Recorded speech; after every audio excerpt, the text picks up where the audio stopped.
Welcome to the Starting Over Podcast. I'm your host, Edward Shelton, aka Dark Logos, and this is the show where we look at the strategies, tactics, and mechanics behind the game of heroclix. Happy 4th of July for all my Americans out there. That's when I'm recording this for any of my international people. Happy whatever day you're listening this to. I'm hoping to get everything produced today. If not, happy July. So today I'm just going to go straight into it, counting down. I think we are on episode 5 until our final episode. Feeling sort of actually pretty good with all things considered. I know the pacing hasn't been the best, but I think once Worlds lands for the final episode, we'll all be good. So, what's our topic matter today? Our topic matter today is a very, I would just say, practical episode and very practical topic matter, and it's primarily event prep. And the main reason that I am going into event prep is because I think some of the fundamentals get overshadowed for what I would call the big flashy things that people like about event prep, the things that when you listen to interviews that folks say like, yeah, I did this, and everybody's like, yeah, I can do that, this is what I need to do, versus or even saying like, here's the one thing that changed my outlook and made me get the drop on everybody. Everybody looks for those like key moments instead of the fundamentals. So just like in basketball, fundamentals win games. Fundamentals win games. And when people don't know the fundamentals and they just know about dunking, they just know about 3-point shooting, they miss the little things that matter, like free throws, like proper, setting up a screen, things like that, things that can actually be game changers, versus, or even knowing like when to catch a foul, when not to. So we're going to go into that. Now, am I going to say like, this is the most exhaustive look at fundamentals? No. For event prep? No. I have fundamentally talked about just about everything that I've said here in other videos in depth. So if you want to go down the rabbit hole and listen to a bunch of videos, go ahead. Again, like, there's no ads on this channel, so it's not like I'm getting paid. I'm, do it for you. Okay. All right. So let's sort of get into this. Dun dun dun. Exhibit A, figure selection. You can get caught here. You can really get caught here. And the main reason I say that is a lot of times people will be like, this is what's won. I'm going to add the figure that I like versus taking out the figure I don't like, or making the one change that the original designer said that they wish they could make because of the interview, or make this one change because we have an additional set, and then I'm going to run this team. And then here's your problem. You did not think through all the things below that decision. So let's start from the beginning. Okay, so we have 3 major points that I'm going to be going over. First is theme versus non-theme. The second part is you're the best around. Nothing's going to ever keep you down. And heroclix AI in the meta. So let's start. Theme versus non-theme. The thing that I think is a big issue right now is that we are in a point where theme and non-theme have gotten hijacked by Scott Porters. And that's currently. And that's our problem. And Scott Porter's uh, make people think theme because a lot of the core elements that are in the Scott Porters, there are many different themes that don't have access to those abilities. And so WizKids was like, hey, man, we understand. We can't put all the core powers that you need into every theme team. So what we're going to do is we're going to create two characters that fundamentally can fit in and give you some of these core powers. Well, guess what? They really messed up by giving them functionally +1 attack and +1 defense effects. That's where they messed up at realistically. But here's the thing. You can still play both of those characters off theme or on non-theme, and they still work really well except for one key element with each of those characters, and that's fine. And I know I can make the argument about overpaying because I'll talk about that in the best around. But when we're starting to look at this in the current meta situation, and again, theme teams have been fluid in the past. They haven't always came in and stayed with what they had, so this can be an issue for you to think about in the future if things change. The first thing you have to ask is, what am I getting from a theme? Okay, I am limiting myself to a set list of characters. There are drafters, is what I call it. Characters that are able to get you from one set of keywords to another. Currently, we have prize support APOC and Genesis. They are big time drafters into X-Men. Or Rocco. You also had previously a Captain America, several Captain Americas, one in particular. If you were 50 points or less, he could draft you into Avengers. You lose all your other keywords though, but there's that. So you can get drafted. All right. You have, what was it? Misty Knight and Jessica Jones that could draft you into Detective. Those are all good. Those are all good options for you. And if you're looking at, hey, I am drafting because I'm trying to get this keyword, then so that I can run this, then the next step that I need to ask you is, okay, what from that keyword are you trying to get? Are you having a unique effect that you're trying to pop off? Are you trying to use leaderships to remove tokens to keep your machine going? Is there some other added benefit such as plus to map that you really want to use because there is a very strong non-theme team, and the ability to either go first or pick the map is a lot more essential to you. And so those are things that you just have to think about. That's not something that someone is going to do for you. Even I got caught up in my most recent practice about, hey, I'm running a non-theme team. I know I'm going to get hit. What about my spacing? And knowing what my turn one looks like in the tempo. Okay. And I know that sounds like, hold up, wait, what does that have to do with theme and non-theme?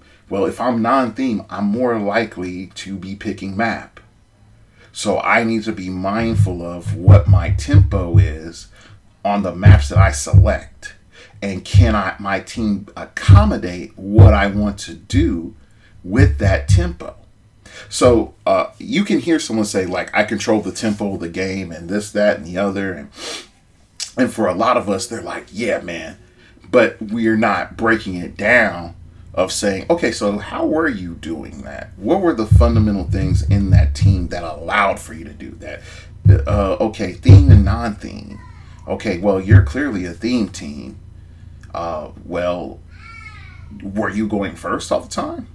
Or were you going, like, these times that, you know, you won the die roll, why did you pick to go second? These are things that you're not going to get in an interview. These are things that I could say, like, over 10 years of breaking down teams, I could sort of see.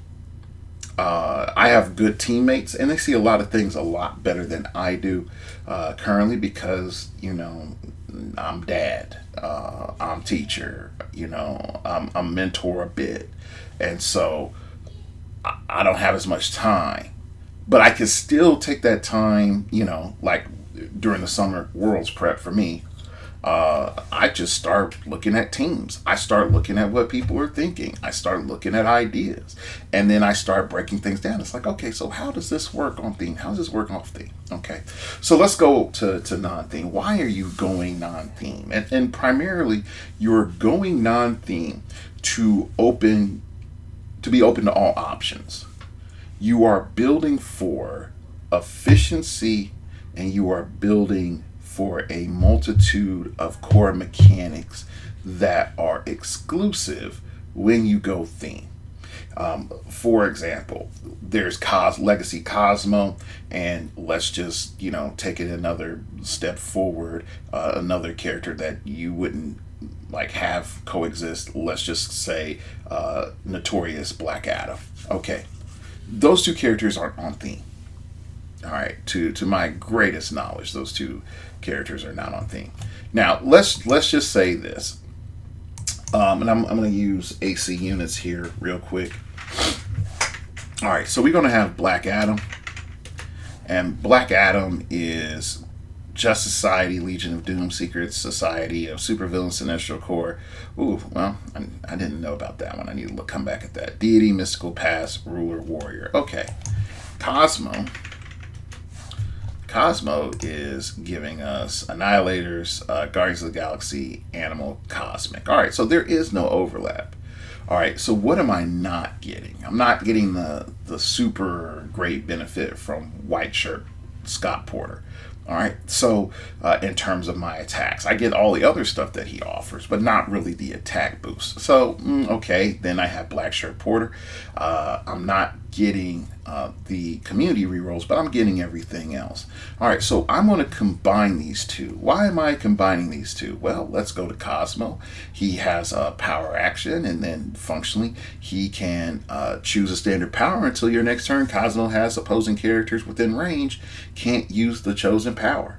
All right, so he just shuts that down. All right, now note, it is his active range that can be manipulated. So it could be bigger or smaller depending on how stuff is done. All right, next you have Black Adam. He comes in with a lovely ability which allows for living lightning. When Black Adam uses mystics, he also deals 1 penetrating damage to each opposing character within 3 squares of the attacker. Okay. Now, I can run this combo at 150. All right, what am I doing then from the rest of that? I might be looking at a situation where I have characters that will grant Cosmo Mastermind. I might be, so that I can send my attacks to Black Adam. I might be still running Black Shirt Porter so I can get a free heal at the beginning of my turn. I might be looking at other character effects that allow for healing, restoration to Black Adam. I might be looking at something that will allow for me to start picking up more perplexes, more so I can get a higher movement, maybe situational probs and such and whatnot. Maybe even getting some more evasion in terms of super senses or gaining shape change. All right, these are things that you could consider. Now, could I just default do that on Black Adam with Sinestro Corps? Maybe, but I might be dealing with a lot of bloat. Okay, so I'm going to click Sinestro Corps. All right, so yeah, I can run Accordion of Thunder. Yeah, that's great. Okay, that's 15 points. Am I going to put my yellow ring on there? Maybe, maybe not. Okay, I have Lisa Drac. Okay, she's really cool, but can I get a hold of one? Am I using my yellow lantern ring on her? Okay, I got barrier, but let's just say I really need some more offense. Okay, well, my offense options are not that hot. Okay, I could run a bunch of manhunters. That could be sort of cool, but it's really not. I could try looking at 90 point Sinestro, but that's not looking good. I can look at 60 point Sinestro, but he's just going to die. I have 150 point Superman, which is probably as aggressive as it's going to be, but that means that, hey, I got 50 points left, so that's going to give me Lisa Drac. This is not a good team. It's not a good team. So your taking this non-theme option, you're having some core figures, some core mechanics that you're trying to work with, you're trying to mess with, and then you're saying to yourself at this period of time, these characters together give me a stronger effect collectively than if I try to build with this core figure that I want to build with, and it being on theme. Like I said, a majority of this stuff seems simple, but again, we're at the fundamentals. And a lot of times people overlook the fundamentals and I made this awesome team with my crew and we just figured that the meta was going to be blank. And we're going to talk about that. All right, let's go to our next thing, the best around. You're the best. Okay, so when we are looking at it being theme and non-theme, and I primarily throw this to my my people who run comic accurate teams, okay? You don't just pick the character because they're wearing the outfit. You pick the character because they are the best at what they do. Q Wolverine, okay? Right here. All right, if you are not getting the Wolverine of every category in your keyword, you have a problem. You need to rethink your team. Because if you're, let's just say, let's do something simple. Let's go to Avengers right now. All right. So currently in Avengers, I have tons of options just off of the keyword. Okay, so let's look at what is my best perplexers in Avengers. Okay, so I'm going to type in, hey, here's Avengers. I'm going to then add in, what am I looking for? I'm looking for the standard power. I'm looking for it on first click. I'm looking for perplex. Okay, so let's look at this. All right, so I have access to, let's say, Hellfire Gala Scarlet Witch. Okay, that's 40 points. All right, that's not bad. What am I getting? I'm getting a perplex. I'm getting a phasing teleport passenger 2. I'm getting a TK. I got that super senses going. I have Avengers and Mystics. I have Brotherhood of Mutants, X-Men, and mystical keywords. I got some cool stuff. I have a once per game semi-res, and I have a little effect that might be good for X-Men if they have the both X-Men and Avengers keyword. Okay? All right, so I'm paying 40 points for that. That's not bad. That's not, supercalifragilistic, expialidocious, but it's okay. All right. Now let me go to another figure. Let's go to starter Iron Man. For 50 points, I'm getting sidestep. I'm getting perplex and range combat expert. Okay, that's not too great. All right. Then let's skip down to Legacy Ant-Man. I'm spending 25 points. I'm getting a giant effect. Plus, I'm getting a perplex, and I got sidestep and stealth and charge with Ant-Man, even though his values aren't that good. All right, and then in comes my prime candidate, Doctor Strange. He's 40 points, 11 attack, perplex, and this is Avengers Forever. Generates astrals, able to generate a Wong. When he gets his leadership, he has a TK and a free TK.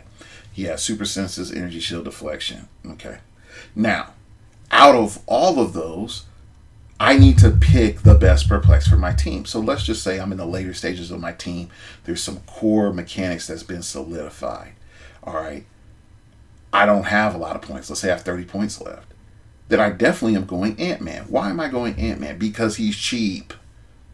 He's the cheapest. Okay. Then let's say I have some more points. I'm in the mid stages of building my team.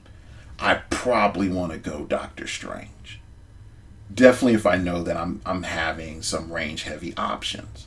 All right. Now I know some of you would say, well, but Kong is, Kong is going to be a problem or this. But again, I'm just trying to give some general examples for people to build with. Okay. All right.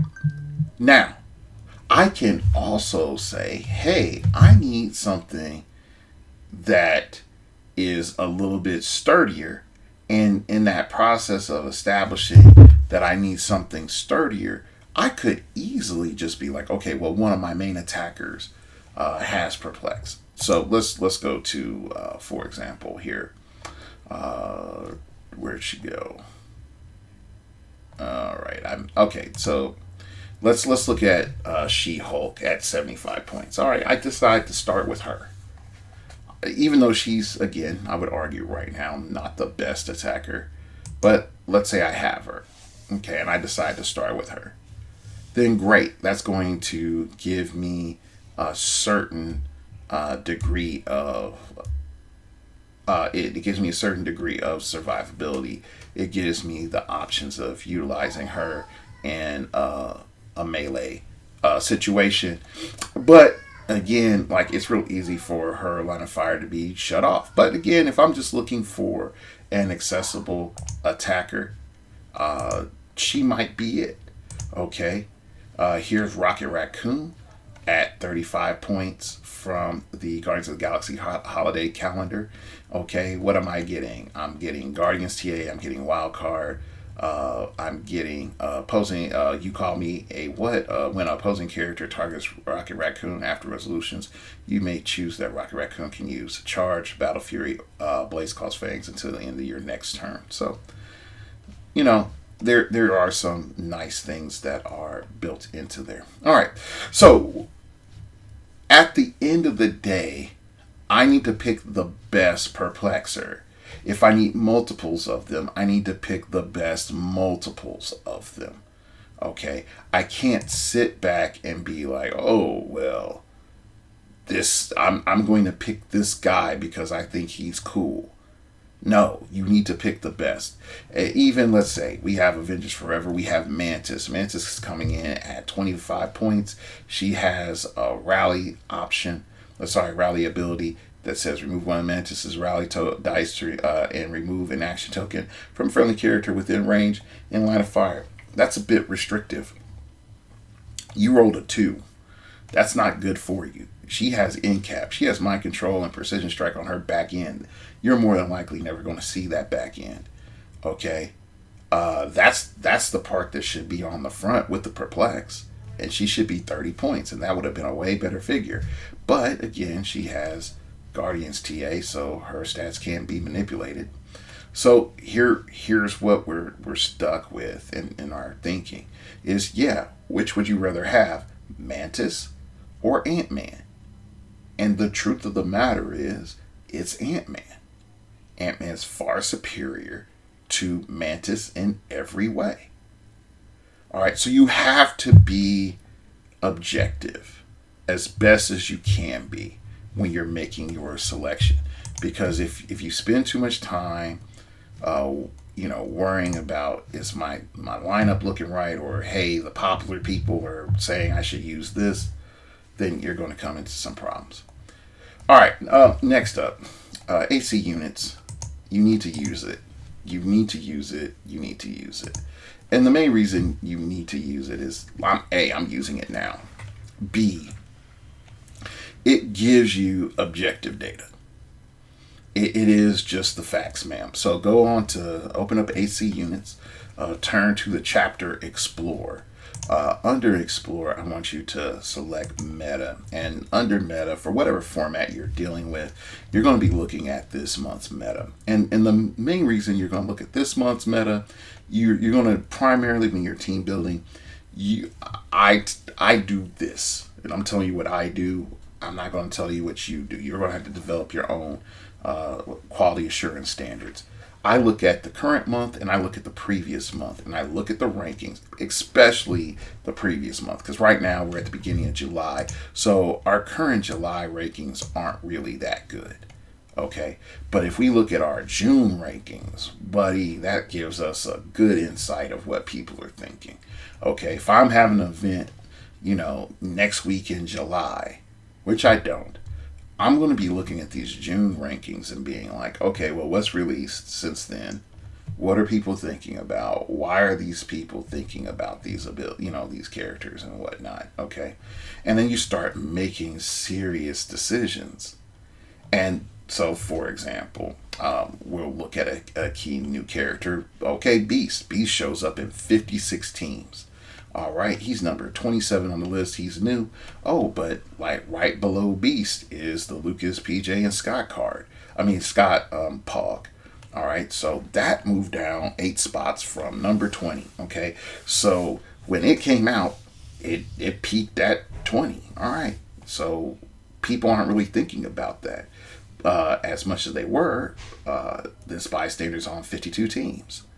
Okay, so that's pretty good. So you start looking for stuff that's moved up or moved down, like big amount of numbers. Okay, so like white shirt porters and black shirt porter haven't moved. Okay, so Kong hadn't moved from third place. So that just lets you know, okay, so what's the number one thing that I need to be prepared for? Okay, it needs to be Kong. Okay, number 4 is Blackheart. Okay, so I need to be aware of that Blackheart Kong combo. Oh, here's Ghost Rider. Oh, Ghost Rider can be paired with Blackheart and Kong. Okay, not on a theme. Okay, yeah, on Mystical. Okay, so what I need to be mindful of is, all right, Mystical is getting really popular. I need to be mindful of that. And then I also need to be thinking, okay, what type of mystical team would this show up on? How would I see it? Why would I see it? What would my opponents be doing with a combination of, let's just say, Double Kong, Blackheart, Ghost Rider? What else would be on that team? Or let's just say it's Kong, Blackheart, Ghost Rider, and other mystical characters. That's the best part of heroclix AI, and that's what we call it on Phoenix Nest. Is the meta breakdowns heroclix AI, because at that point in time you can start making real decisions, real playtesting options, real things that you can base your thoughts around. Of my team can't deal with the Kong. My team can't deal with double Kong. My team can't deal with triple Kong, whoever's running that. My team can't deal with Ghost Rider. Or how would I solve for Ghost Rider if Ghost Rider is a factor? Like, there's little things like that. All right. And so you look at the previous month and you look at the next month and then you start saying, hey, what are the disparities? Did we get a preview? Did a new set come out? Are people really talking about this? Was there a big event that made people skew in a certain direction? And so those are things that you have to weigh, because if you don't weigh those things early, you're going to go to an event and be like, why am I seeing, 2/3 of the field with Kong? Okay. And then you're shocked. And you just look at the numbers. And here's some raw numbers. And these are things like that help you to get perspective. Okay. So Scott Porter was built with 744 teams in modern age builds. Okay. So standard. So that's 300 modern. That's White Shirt Porter is 744 teams. And this is June 2024. Scott, Black Shirt Scott, was used in 574 teams. Now here's our disparity. Let's look at Kong. Kong was used in 335 teams. That's a lot. That's a lot of teams. Now, technically, if you take away White Shirt and Black Shirt Scott Porter, Kong is the biggest figure in the game. All right, then below that is Blackheart. All right, and Blackheart's coming in at 234, so 100 less teams Blackheart's being used for. So we can say there's going to be some overlap with these Kong teams, but people are just playing Kong without Blackheart. At least 100 teams are playing Kong without Blackheart. All right, and then we go down and then we see Ghost Rider on 127 teams. All right, so now we have some really good juicy data to make decisions. And you can see, hey, Kong is on 335 teams. Colossus is the new hotness. Colossus Prime is the new hotness. All right. And looky here. Who's number 7 position? Pegasus Cap. All right. So why would Pegasus Cap have this high, position? Well, maybe it's just due to the fact that he can start attacking Kong. But if Kong attacks him first, he's dead. But if Captain America is able to hit Kong, then Kong is probably dead that turn, considering he's being run at 50 points.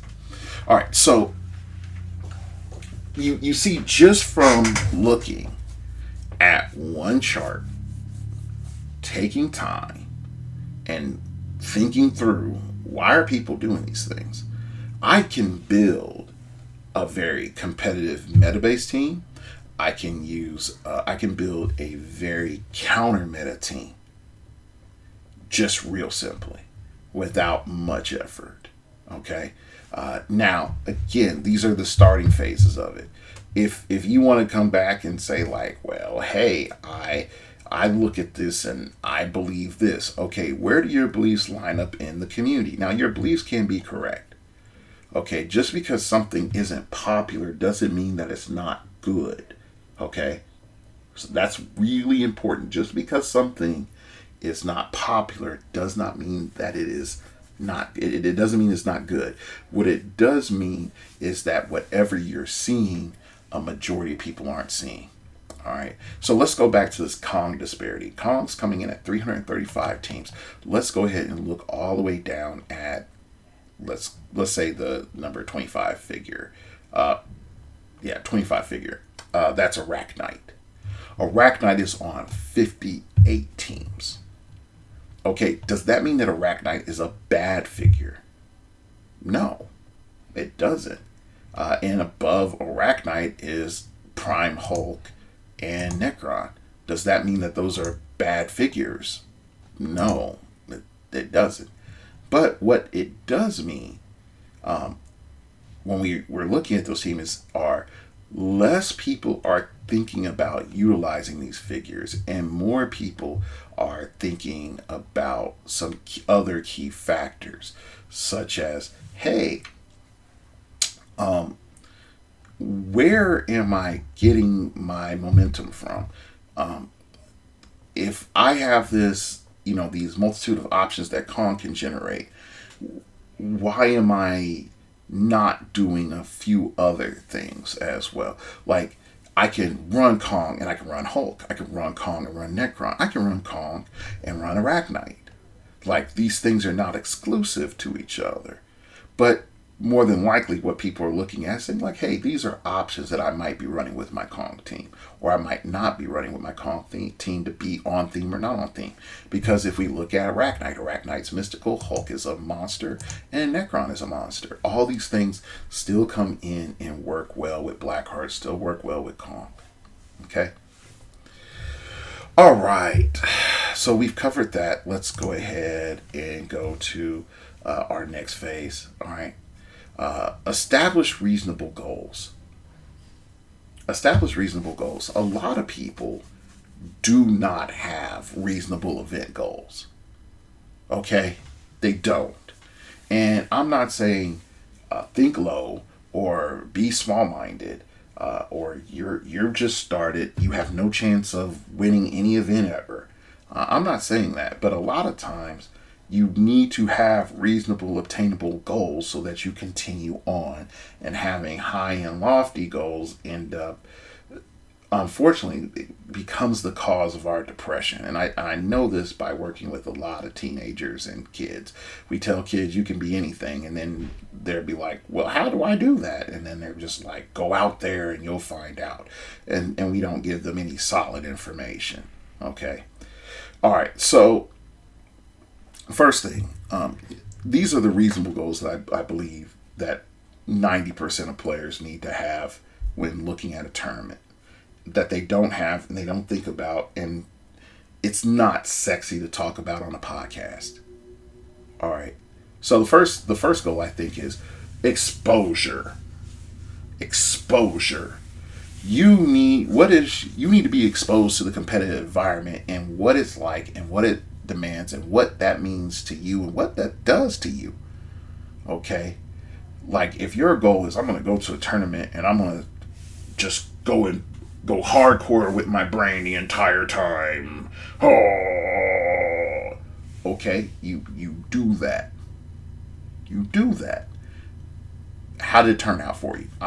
Without even thinking twice, I already know you're going to be wiped at the end of the day. Okay.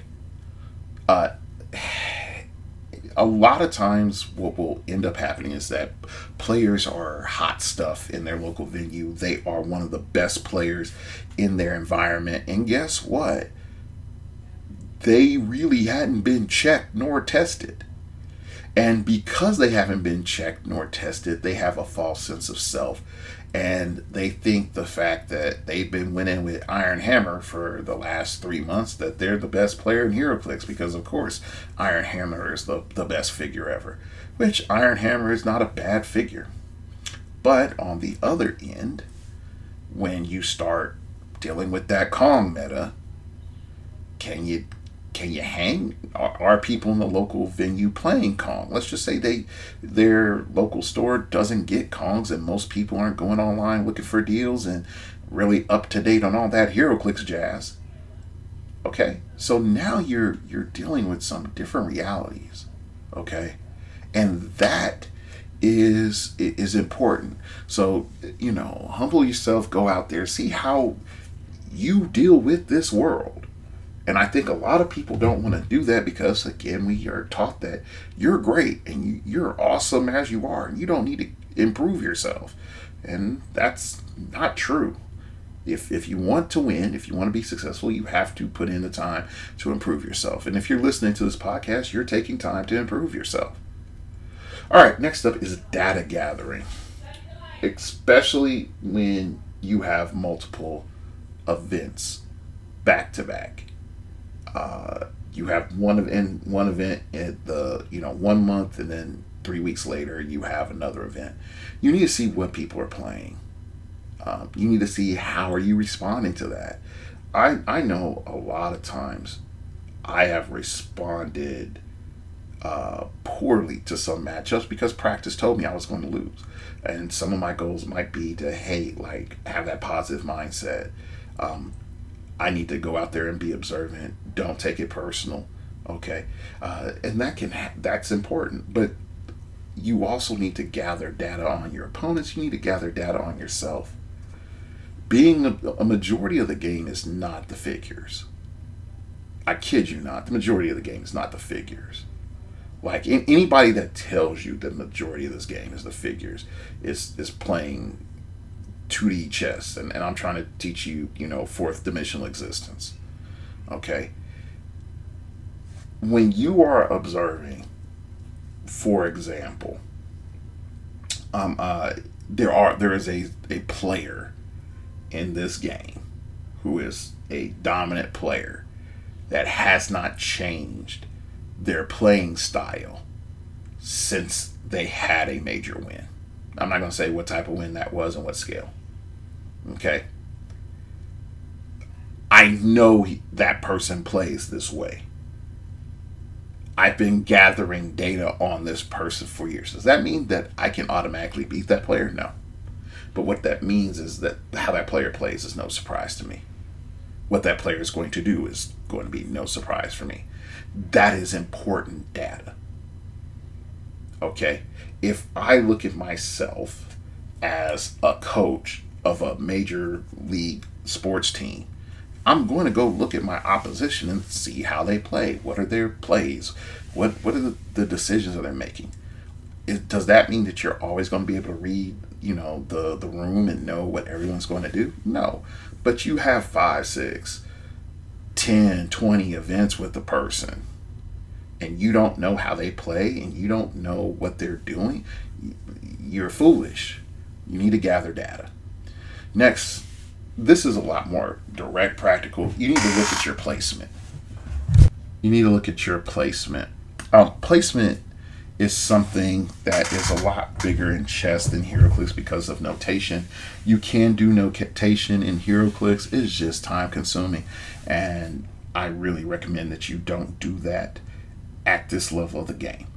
You can in the future just try to figure out if notation is for you, but start figuring some things out. Okay, because if, for example, you start to see like, hey, he moves here, I move there, he attacked here, right dice rolls and other things like that. You might end up being in a situation that as you're recreating games, you're like, oh my gosh, I overextend a lot. My goal for my next tournament is to not overextend, to figure out what my opponent's reach is and to place outside of that. That's simple. That's a good placement goal. Another one might be like, I need to place so that no matter what, I'm going to get 2 attacks off. Okay, that's something else. This is really important, and this leads into my last reasonable. This leads to my last reasonable goal is, start developing your technique. What is your technique? What does it mean to you? How does it work? And I think a lot of times you cannot just imitate other people. You're going to need to understand what is your style and how that comes into play. And then that, as you refine into team building, becomes a bigger and bigger deal. And then you're able to develop a technique. And that's one thing that's important to me, is when you are able to establish what your technique is, then everything that you're sort of doing is growing and expanding and improving your technique. Okay? So let's talk about some things that I've spoken on in the past as major issues. First and foremost is health and performance when you're getting ready for an event. Sleep is important. Sleep is really important.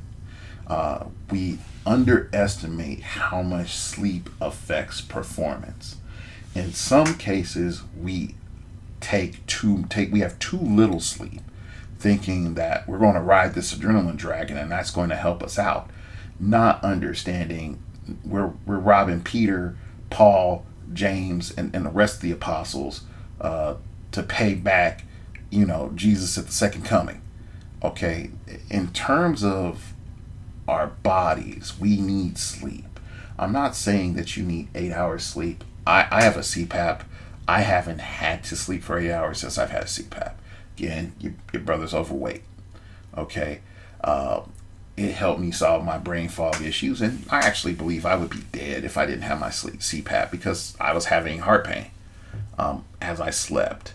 And I was taking decongestants and all this other stuff so that I can breathe properly. But you can't, if you're fat, you're fat. And there are health repercussions for being fat. And I'm trying to deal with them. And then Oreos call.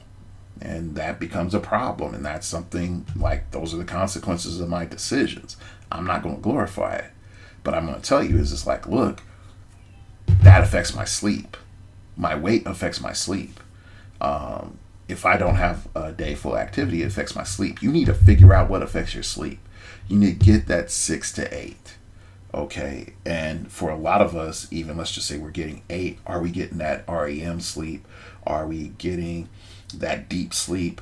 Are we in a position where are we getting up 3 and 4 times in the night? Okay. That can disrupt your sleep. Are we eating before bed? That can also affect your sleep. It affects your mindset going into the next day, beyond the weird dreams that you can end up having. All right. Drugs and alcohol, my viewpoint is I don't consume them. I don't have a prohibition on alcohol. I personally have a prohibition on drugs. I don't think drugs are good in really any sense in terms of recreational drugs.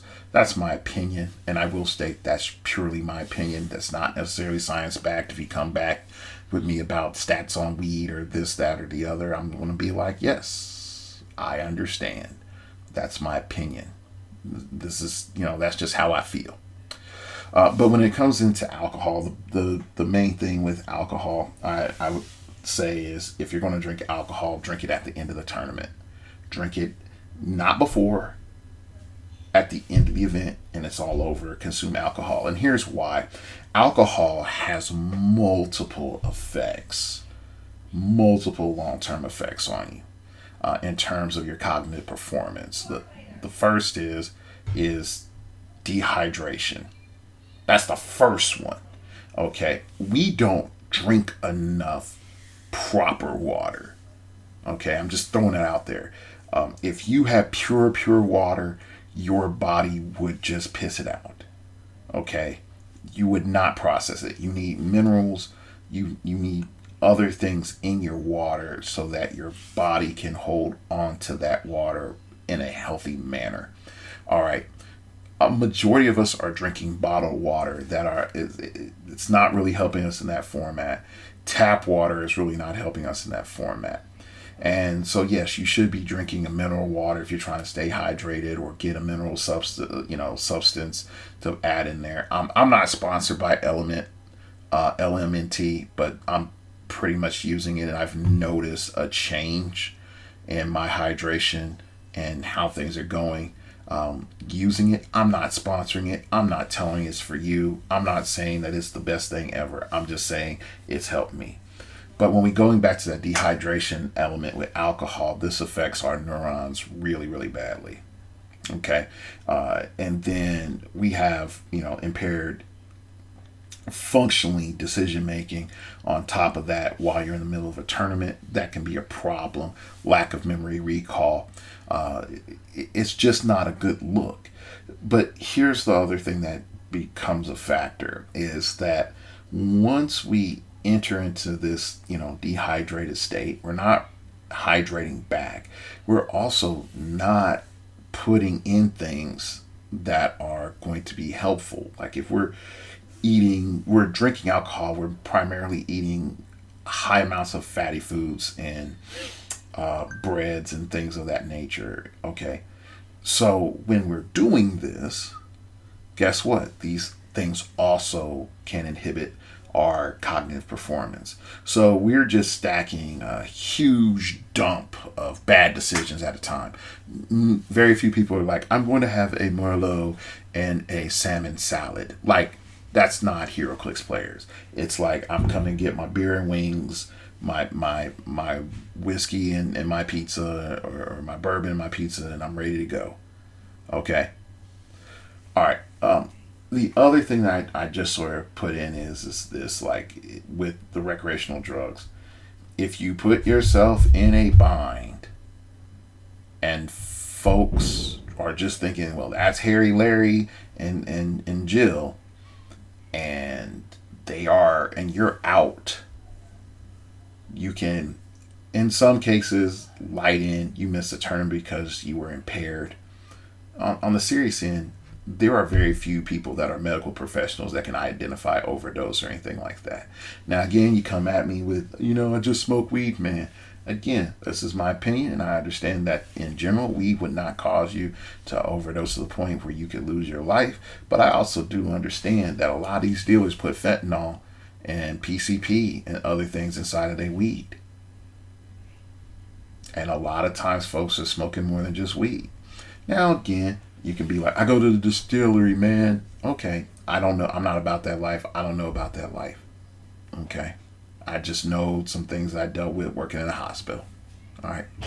So the last thing that I want you to think about in your health performance is stress. And its effect on you. The stress and its effect on you is important. For me, for a long period of time, because I felt like I had something to prove to these idiots on the internet, I would put a high amount of mental stress on myself to perform. And this stress turned into ulcers. This stress turned into pressure on my heart. One tournament, I had so much stress on myself. When Goku knocked me out, it was the best thing that happened to me because I was not in a healthy position and my heart rate was super high. I came down and I didn't feel good. I didn't feel good for a couple of days. And I primarily was having a high blood pressure event when I look back at it. All right. Now, what I tell you this, a lot of the stress doesn't really kick in for vets until we get to the upper rounds. because then we're playing for legacy. And with current Wiz kids, we not playing for money. We not playing for good prizing. We playing for legacy. Okay. Especially last year, we were playing for legacy. We weren't playing for prizing. All right. So because of that, and wanting to have that title and build that figure, there's a lot of stress that gets put on us, and we put on ourselves. As a newer player, you're like, oh, I'm up here in the out rounds. I gotta face so and so. I gotta face this other person. I gotta face this person. It's like, look, these people have bad days. These people have bad days. These people have good days. I've played name a top name. I've probably played them. Probably played them more than once. Okay, and what I've learned in the middle of that, there's not one that I fear anymore. Respect, heck yes. Fear, no. Because they can have a bad day. They can make one thing that they think is a perfect play and it's a mistake. They can forget one key thing because they didn't get enough sleep or whatever else, and something gets by, and that's all it takes. And the good ones on that end don't be like, if it wasn't for blah blah blah, I would have won. A lot of them own up to their mistakes. So, but you need to find out, like, if you pull a clump of your hair out at the end of the tournament, I say this kindly, go to therapy. Go get some mental help because you're putting too much pressure on yourself. If you're feeling like you have ulcers, your excrement has blood, you can't eat, dude. You need to figure out, where is this game sitting with you? Are you super hard on yourself to perform? Because if you fail, you're a failure as a person. Yo, man, I'm preaching to myself, and I'm telling you some things that I dealt with. So those are things that you really need to think about in preparing for an event, because going into, let's say you played 5 rounds, and then you probably have to play 3 to 4 more rounds before you get to that final round. That's a lot of stress. And you can't just be like, oh, I'm going to practice. Like, no. Are you going to practice a tournament? Who are the homies that you practicing this with? And good for you, but that's not realistic for most people. All right, so that's it for today. I'd like to give a shout out to a couple of people that inspired me to do this episode. First off, shout out to my man. I'm on the internet, and I'm also on the AI. AI has known my name, Mr. Sampson, Mr. KJS. So Kari has helped me a lot, and when there's people that I help with events, and I talk with them before events that are on my team, and Kyrie Sampson is one of the ones that I talk to, and it's not just because he's black, and we joke about that, but he has fun first, and if using Google Copilot, his name came up, but when you look up for heroclix. But the thing that got me sort of coming back and building this, making this episode, was that a lot of times he builds fun teams, and then I'm here to help him make it more efficient. And his fundamentals are always sound.